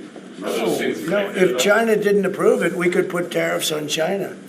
Don't forget, China charges us tariffs, and we charge them very little, except for what I did. I put a lot of, we took in hundreds of billions of dollars. But until I came along, China never paid 10 cents to this country. They ripped us off, and they never paid anything. But, like, if we wanted to make a deal with TikTok, and it was a good deal, and China wouldn't approve it, then I think ultimately they'd approve it because we'd put tariffs on China. Maybe. I'm not saying I would, but you certainly could do that. And if we said, well, if you're not going to approve it, then that's a certain hostility, and we'll put tariffs of 25, 30, 40, 50%, even 100%. And if we did that, I think they'd approve it. President Trump, you've seen the other living presidents a couple times in the last few months. If you ever had to call on one of them for advice about anything that's going on here, which one would you call? It's interesting. Well, I thought Bill Clinton was a very good politician. I don't think he was used properly. I think they disrespected him. When Hillary was running, he came back and he said, you know, you better get up to Michigan and Wisconsin. You remember that, Peter. Every house has a Trump sign on it.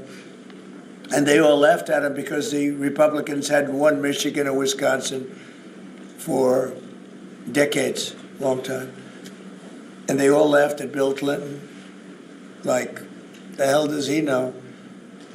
And he turned out to be right because I won both of them. And then we just won both in this election, too. We won Wisconsin and Michigan and every other swing state. We won all the swing states, all 7. They talked about 7 swing states. We won them all.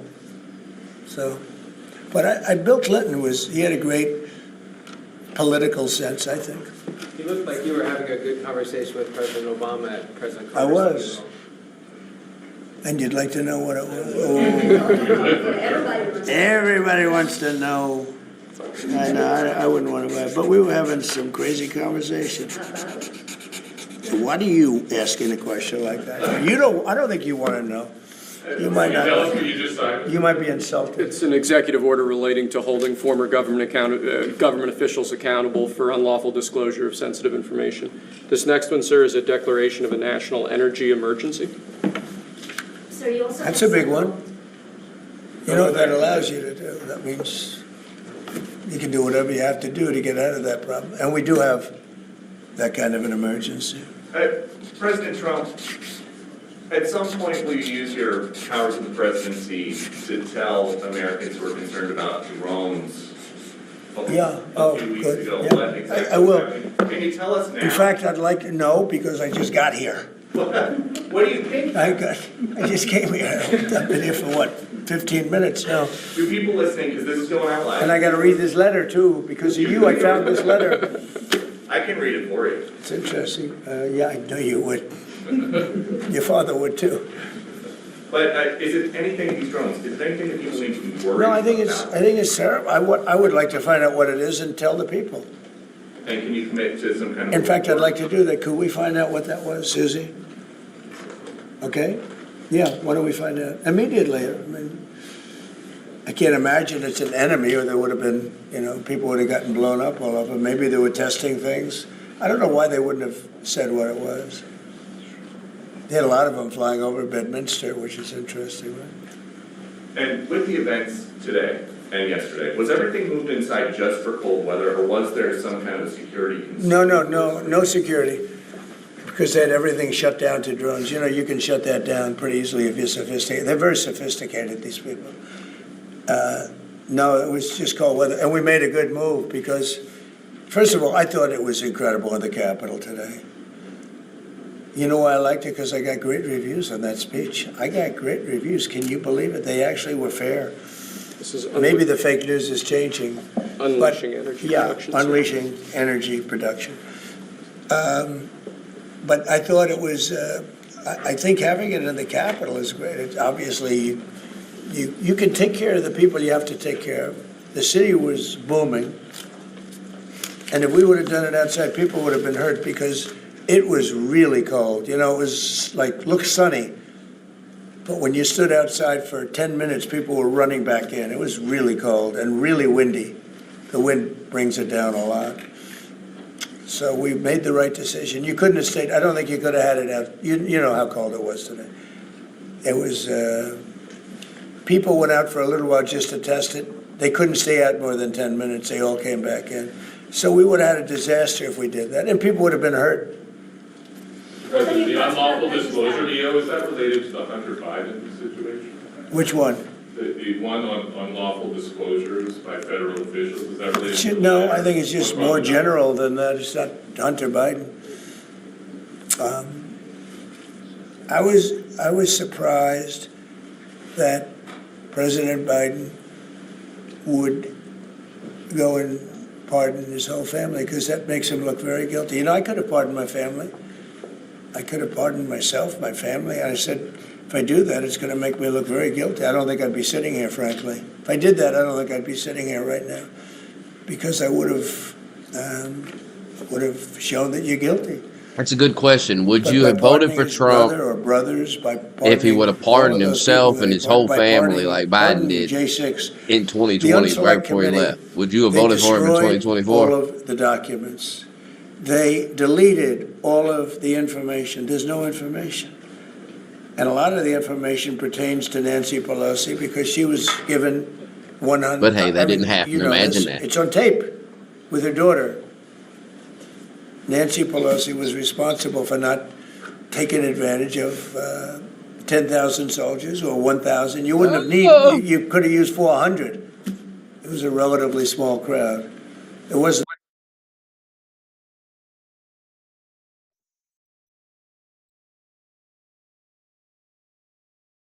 Right? And we just left the Commander-in-Chief Ball, which is Bro, it's 11:30. Like, I'm getting tired. And we're going to another one in a little while. We needed 3 because operation, political movement in the common sense in this country. And I was saying before, we're the party of common sense. We don't want to have men playing in women's sports. We don't want to have transgender operations for everyone. And we just want to have a great country. We want education. We don't want it We for want everyone. houses that don't cost a fortune. We want low interest rates. We want low taxes. We want a strong, powerful military. We're going to have that. We did it once. We did it in 2017. We rebuilt our entire military. It was given away, a lot of it. Can you believe it? Given away, so foolishly given away. But we'll have it back again very, very soon. And we'll be making some announcements. You're going to be so thrilled. But we love you all.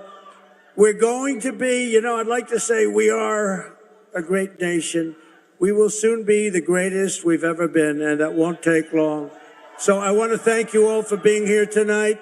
Special people, and we'll see you soon. Just watch what happens. It's going to be big progress. Thank you, everybody. Thank you very much. Thank you.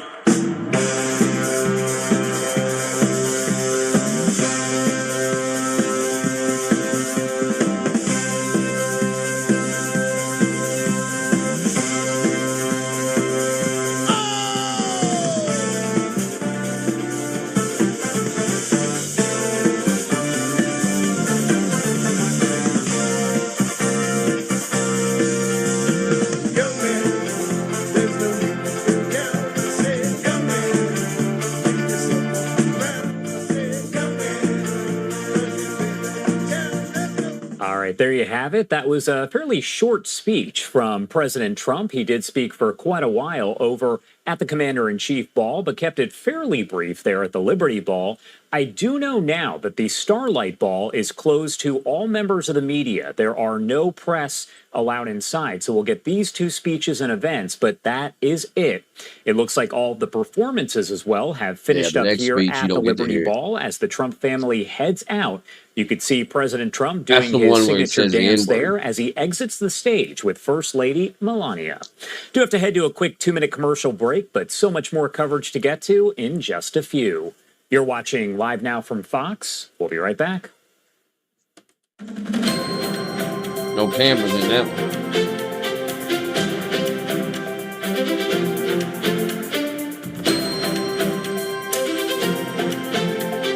That's where he's going to talk about rounding up Paul and Junie and building the camps. Well, there'll be somebody in there with a phone, shit. Nowhere to hide.